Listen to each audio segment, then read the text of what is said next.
Bom dia a todos. Espero que estejam me ouvindo bem.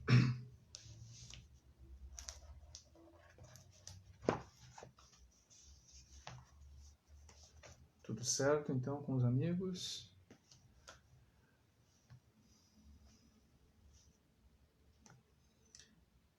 Iniciaremos a partir de agora mais um programa Amanhecer com Cristo. Esta oportunidade de estabelecermos desde a nossa manhã esse contato mais íntimo com aquele que é o guia e modelo de toda a humanidade. Bem, mas antes de tomarmos início às reflexões propriamente ditas, é imperioso exercermos a prece como forma de agradecimento e rogativa a Jesus. Queridos amigos, elevemos neste momento os nossos pensamentos a Deus, nosso Pai. Inteligência suprema, causa primária de todas as coisas. A Jesus, guia e modelo da humanidade, nosso mestre incansável, irmão e amigo de todas as horas. Aos nossos anjos guardiães, queridos companheiros que conosco estão, nos intuindo, nos auxiliando neste processo encarnatório, para que possamos, nesta manhã, em contato com o seu Evangelho de luz e libertação, nos prepararmos para a existência da melhor maneira possível, conhecendo mais para melhor servir, crescendo e nos transformando como espíritos imortais encarnados neste planeta. Assim, com tais pensamentos e desejos, damos por iniciada a nossa reflexão desta manhã.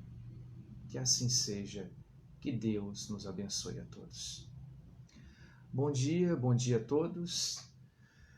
Hoje nos toca uma página muito interessante para iniciarmos a reflexão. Para aqueles que não me conhecem, o meu nome é Jones, sou aqui da cidade de Tubarão, Santa Catarina. Tomaremos como texto de reflexão esta narrativa, este comentário, esta anotação de Marcos, contida em seu Evangelho, no capítulo 4, versículo 33. É curioso para aqueles que não têm uma intimidade maior com o Evangelho, com os textos contidos no Novo Testamento, que Marcos não conhecera Jesus pessoalmente. Ele era sobrinho de Barnabé, companheiro de Paulo nas suas viagens, pregações, fundando as primeiras igrejas, os primeiros núcleos, quando Paulo, então, se tornou o grande apóstolo dos gentios. Então Marcos conviveu com Paulo, com Barnabé e com outros grandes daquele tempo, e suas anotações acabaram gerando para toda a posteridade o Evangelho segundo São Marcos. O nome dele é João Marcos. Só uma anotação, um parêntese, para facilitar o nosso entendimento. Ficaremos com o seguinte trecho, versículo 33. E com muitas dessas parábolas, falava-lhes a palavra conforme podiam ouvir. Lembrando que neste capítulo 4, Jesus apresentou algumas parábolas conhecidas de nós. Mas a pergunta que gostaríamos de fazer aos amigos é: o que é uma parábola? Por que Jesus fazia uso com tanta frequência de ensinos através desta metodologia, deste estratagema pedagógico?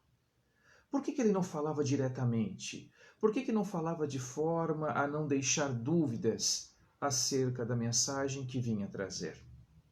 Ele não sabia? Tinha limites para ensinar? Como podemos compreender? Bem, o Espiritismo, fazendo luz a estas questões propriamente ditas, vem nos dizer que Jesus falava frequentemente levando em consideração os lugares e a condição do povo.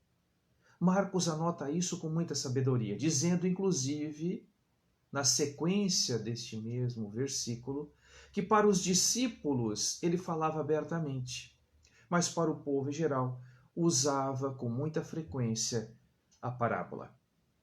Bem, parábola, meus amigos, é um ensino indireto. Parábola é um ensino que procura esclarecer acerca de um ponto desconhecido, utilizando-se de algum conhecimento já existente. Jesus, portanto, foi um grande professor. Ele falava considerando e por conhecer exatamente os alunos, os aprendizes que estavam ao seu lado, ouvindo-o. Ele não falava da cátedra, ele não falava como alguém que, procurando ser profundo, turvava a água para que as pessoas não observassem a profundidade dos seus ensinos, como normalmente fazemos. Quando nós estamos falando de um assunto que não conhecemos com muita propriedade, invariavelmente nós turvamos a água, porque o nosso conhecimento é muito raso. Então nós turvamos a água da poça para que as pessoas não consigam ver o quão é raso o que conhecemos. E damos a aparência de profundidade. Jesus é um espírito puro. Jesus é o Cristo planetário. Olha, isso significa exatamente que Jesus, antes mesmo do surgimento do nosso planeta, já havia alcançado o ponto máximo de evolução, conforme nós compreendemos. Jesus, portanto, já era o Cristo antes do surgimento da Terra e possivelmente do surgimento de cada um de nós. E o que ele fazia? Ele, quando estava conosco, sabendo dos limites cognitivos, intelectuais, morais, o nosso senso moral pouco desenvolvido, ele falava de maneira que a sua mensagem, à medida que fôssemos evoluindo, pudesse ser compreendida. E nós aqui, que já passamos pelos bancos escolares, sabemos o quão importante é uma boa história, um simbolismo, que nos chama a atenção e que nos marca profundamente. Porque muitas vezes esquecemos do contexto, mas a história continua presente em cada um de nós, em nossos corações. E por esta razão, inclusive, coloquei como pergunta reflexiva para cada um de nós que nos encontramos agora, acompanhando este programa, meditando, procurando compreender um pouco melhor o Evangelho de Jesus. Qual das parábolas ditas pelo Cristo e conhecida por nós se mostra mais significativa ao nosso sentimento, ao nosso coração? Porque Jesus, vejamos, e aqui é um ponto importantíssimo, ele falava a tocar o coração daqueles que estavam próximo a ele. Ele não apelava apenas à razão, embora este elemento esteja presente. Ele nos incitou a buscarmos a verdade, a compreendermos a verdade, porque a verdade, nos libertando da ignorância, faria com que rumássemos à perfeição e à felicidade. Somente o conhecimento da verdade nos permite nos desvencilharmos das peias, dos grilhões que ainda nos prendem ao mundo e aos nossos equívocos. Portanto, Jesus falava, ensinava, mas também, acima de tudo, exemplificava. Ele falou do amor e representou o amor através de ações. Agora aqui um parêntese, meus amigos. É importante pensarmos no ensino parabólico do Cristo, considerando um elemento que não pode ser esquecido. Toda parábola, que se vale, portanto, de analogias, de metáforas, de simbolismo, ela procura, como afirmamos anteriormente, ensinar algo desconhecido a partir de algum conhecimento já existente em nós. Então, eu quero ensinar a uma criança alguma coisa que ela não conhece, eu busco alguma coisa que ela conhece e que seja parecido com aquilo que eu desejo ensinar, e assim eu busco essa analogia, esta comparação para facilitar o ensino. Acontece que toda metáfora ela tem um lado positivo, que é exaltar as semelhanças existentes entre uma coisa e outra, mas tem um lado negativo, que é justamente esconder aquilo que é diferente e que não pode ser conciliado.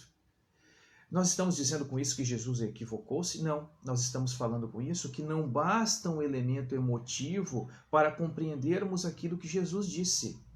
Não basta. É necessário também uma boa compreensão.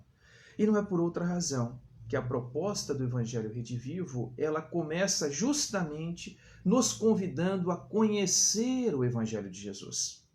Este conhecimento é meramente cognitivo, mas exige de nós atenção, porque, muito embora afirmemos ser Jesus o guia e modelo da humanidade, poucos de nós ainda temos intimidade com o seu evangelho, mesmo que superficialmente. Nós temos pouco contato com os ensinos registrados, por exemplo, no Novo Testamento.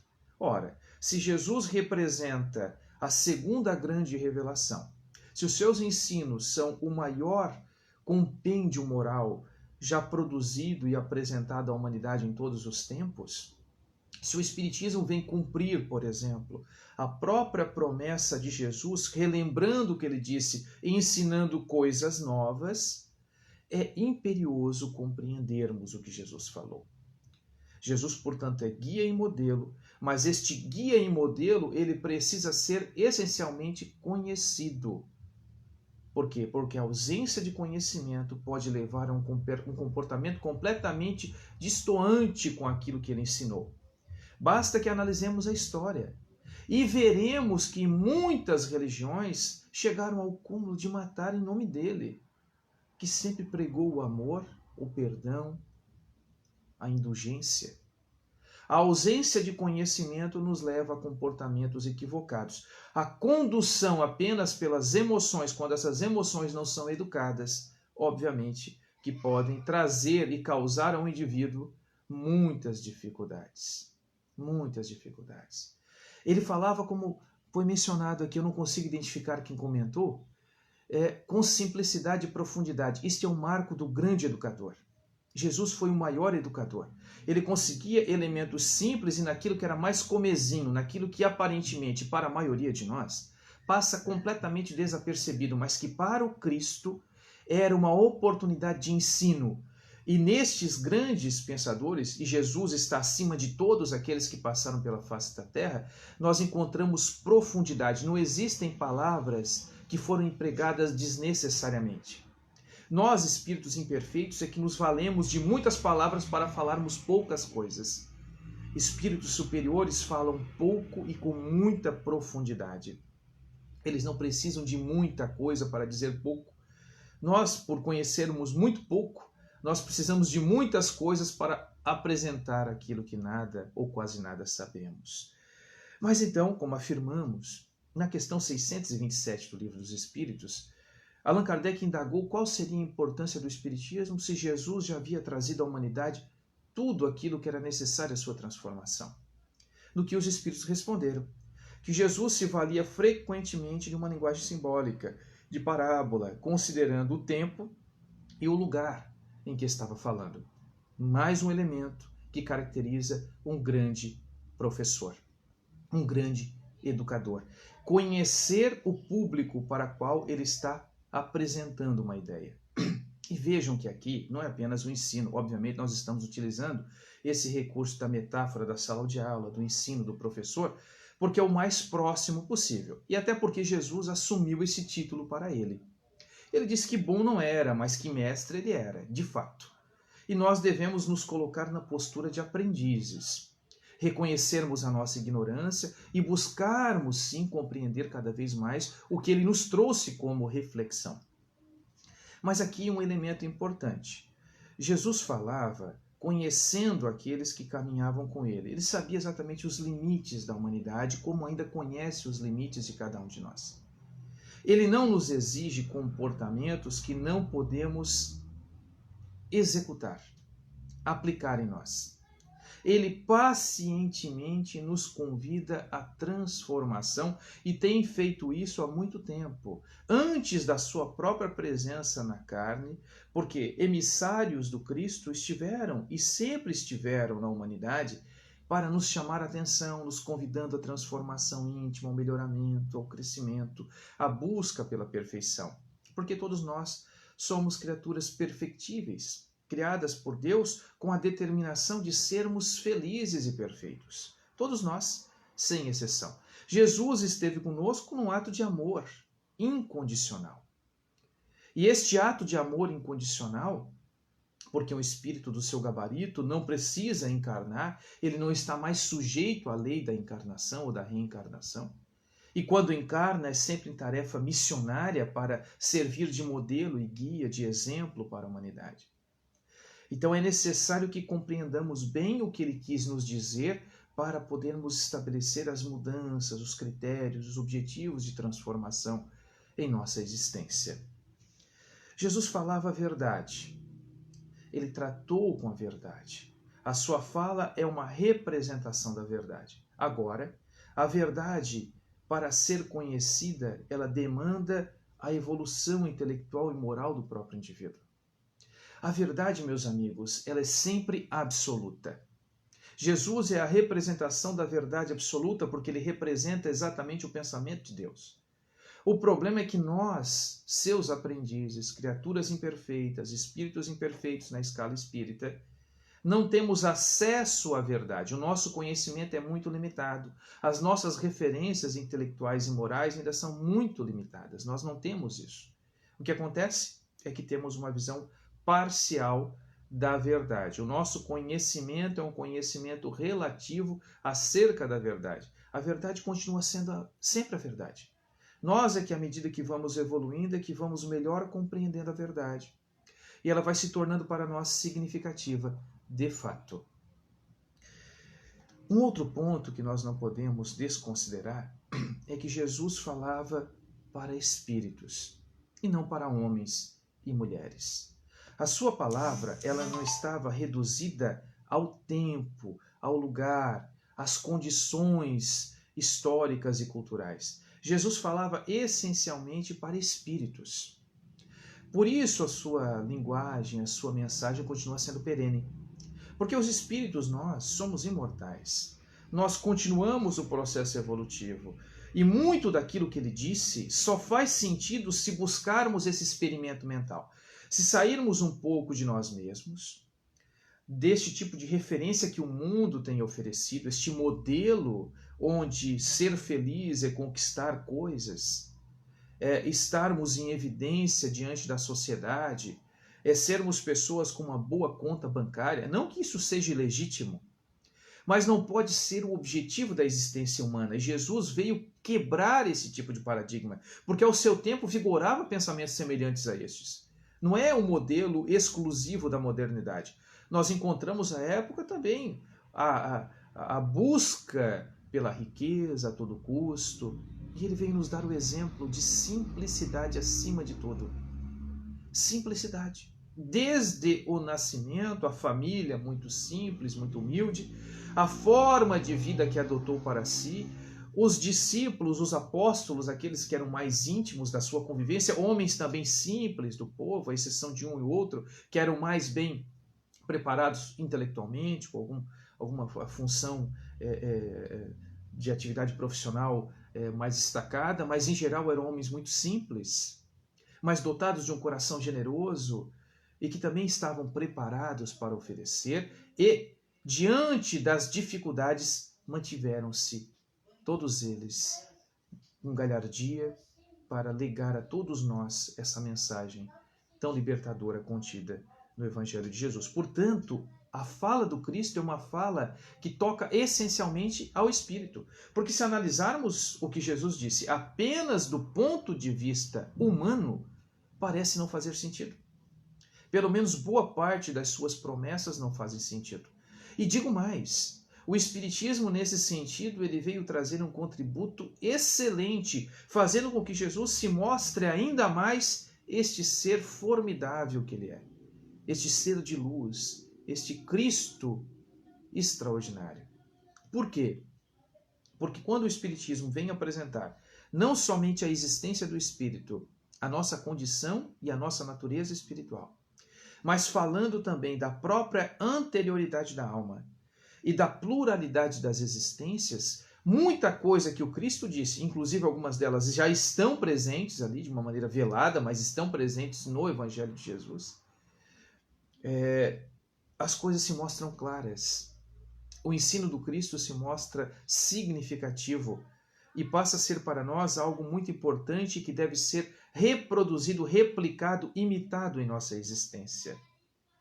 Mas Jesus falou sempre com amor e tranquilidade. Emmanuel, comentando este tópico especificamente, ele fala e nos convida à reflexão para um fenômeno muito comum. É um fenômeno muito comum. Quando nós estabelecemos um contato mais íntimo com a verdade contida no Evangelho e no próprio Espiritismo, nós temos muitas vezes a tendência de querermos a todo custo transformar as pessoas que estão conosco. São familiares, amigos, companheiros. Então nós temos aquele impulso de querer transformar, muitas vezes sem respeitar o direito do outro de não querer. É aquilo que Allan Kardec, no livro dos Médiuns, chama de espíritas exaltados. Então nós queremos. É natural. Eu lembro de uma expositora do estado de São Paulo, chamada Marisa Allen. Ela dizia que o Espiritismo, assim como o próprio Evangelho, ele cria em nós um fenômeno muito estranho. Num primeiro momento, nós buscamos o conhecimento através de um processo solitário. É necessário que cada um de nós deseje conhecer o Evangelho, o Espiritismo. É um movimento muito particular. Não há como exigir do outro que conheça, é necessário que cada um de nós desperte para a necessidade do conhecimento. Mas depois de conhecido, ele provoca ou produz em nós um fenômeno também estranho.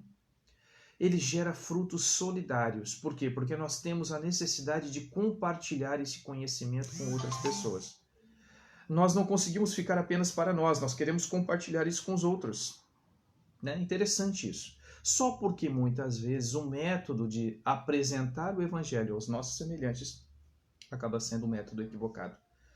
Nós não temos paciência, queremos debater, nós queremos convencer à força o outro e esquecemos completamente a metodologia empregada por Jesus, que foi do amor, da paciência, da fala considerando aqueles que queriam ouvi-lo e utilizando falas que fossem compreensíveis ao homem, à mulher daquele tempo, muito embora elas sejam endereçadas ao espírito de cada um de nós.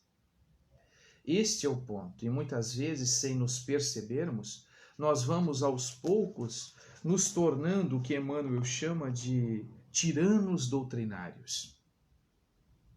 Nós não consideramos o outro e esquecemos completamente que a necessidade é de servidores cristãos, conscientes, espíritas conscientes, que falem, mas que essencialmente tenham compromisso com aquilo que falam. Que possamos utilizar a nossa vida como a melhor forma de transmissão do conhecimento contido no Evangelho. Assim como Paulo de Tarso afirmou que era uma carta viva do Evangelho, que deveríamos ser esta carta viva, afirmando que, essencialmente, o nosso comportamento é que deve ser o nosso cartão de visitas. E não apenas a nossa fala, porque, lamentavelmente, a nossa fala tem estado muito distante do nosso comportamento. Eu sei que é assim, em boa parte. Nós somos espíritos imperfeitos, né? Obviamente que o Cristo não exige que, de uma hora para outra, nos transformemos de forma miraculosa. Não é isto. Até o nosso esforço é compreendermos para reduzirmos esta distância, a distância entre o ideal, aquilo que está contido no Evangelho, e aquilo que somos e ainda nos comportamos. O esforço de compreensão, o esforço de transformação é diminuirmos para que um dia possamos viver integralmente aquilo que o Cristo nos ensinou e, portanto, amarmos conforme Ele nos amou, mudando, portanto, o paradigma inicial. Porque inicialmente o Cristo nos convida a amar ao outro como a nós mesmos. E antes de deixar o corpo físico, ele nos convida a uma nova forma de enxergarmos as coisas, dizendo que deveríamos amarmos uns aos outros conforme ele, o Cristo, nos amou. Vejamos que há uma mudança significativa de paradigma, de modelo, de propósito. É um desafio deixado por Jesus. Na questão 841 do Livro dos Espíritos, Allan Kardec indagou a espiritualidade a respeito do direito de liberdade, de doutrinas que eventualmente fossem equivocadas, e se seria um direito nosso de questionarmos pessoas que pensem desta forma. E os Espíritos responderam da seguinte maneira, olha só, na 841. Fica como reflexão para os amigos também, depois buscarem o texto na sua integralidade. Nós iremos apenas destacar um ponto aqui.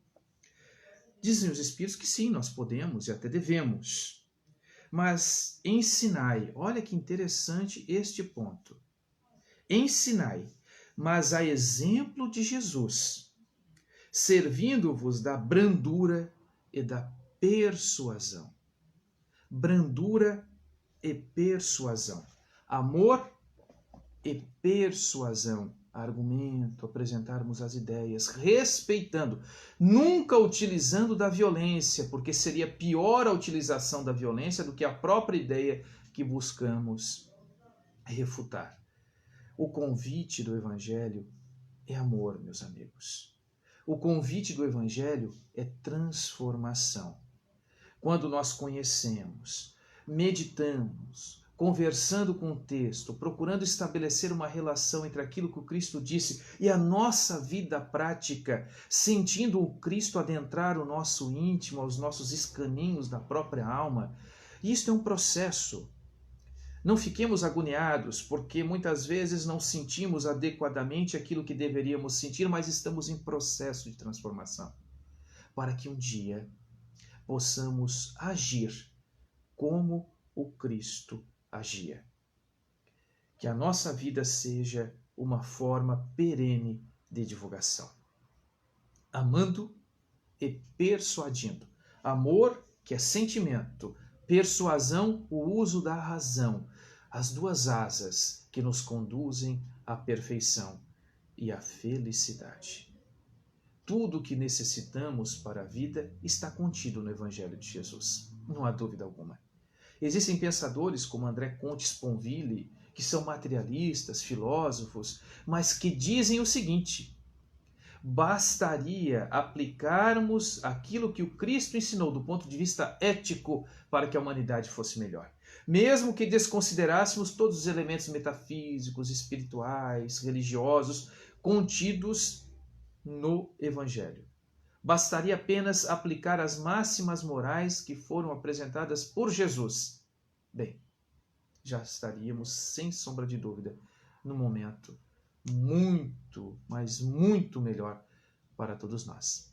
As duas asas que Emmanuel realmente apresenta, né? A asa da sabedoria, a asa do conhecimento, a asa da amorosidade, a asa da transformação moral. São dois elementos importantes, mas que dependem de cada um de nós. Aqui fica esta reflexão última.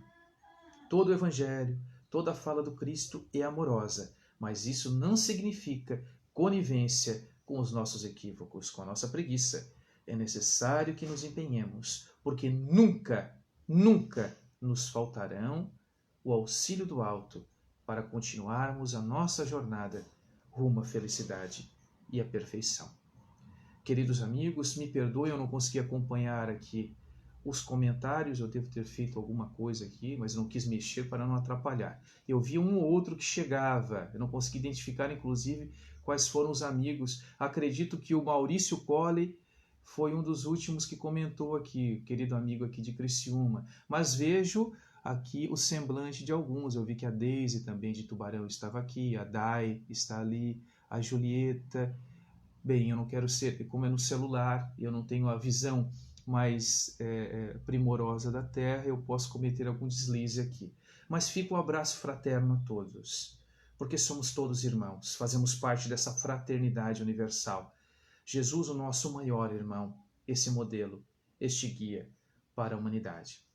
E como última reflexão, lembrando uma frase que alguns imputam a Santo Agostinho, outros imputam a outros pensadores, pouco importa. O importante é o que ela significa para todos nós. Que deveríamos pregar o Evangelho, o Espiritismo, em qualquer lugar onde estivéssemos. Mas que utilizemos a palavra quando for estritamente necessário. Esta era a reflexão que havíamos preparado para os amigos de casa. Ó, tá dizendo que é para eu tocar na tela lá. Ah, meu Deus, só o final agora que eu vi. Gladys, Sheila, quem mais aqui? Nossa, que pena. Contribuições aqui dos amigos. Mas me perdoe, foi a primeira ocasião. Prometo que se a Dai me permitir retornar aqui, eu serei mais cuidadoso com isso, né? Então estão aqui os amigos que compartilharam conosco esta manhã, junto com o Evangelho do Cristo. Queridos, então era esta a nossa reflexão. Eu convido a todos neste momento para fazermos a nossa prece de encerramento, agradecendo a Deus, nosso Pai, e especialmente a Jesus, pela dádiva da existência e por estarmos reunidos nesta manhã. Que possamos fazer deste dia um dia muito especial, um dia de reflexão e de vivência dos postulados do Cristo em nossa vida. Que a nossa relação familiar possa ser pautada pelo respeito, pela fraternidade, assim como a nossa vida em sociedade, consciente, pautada essencialmente pela caridade. Esta flâmula da doutrina dos Espíritos. Assim, com tais pensamentos e desejos, damos por encerrada a nossa reunião desta manhã. Que Deus nos abençoe, que assim seja. Paz a todos. Muito obrigado pela atenção e pelo carinho. Que Deus nos abençoe, amigos. Até uma próxima ocasião.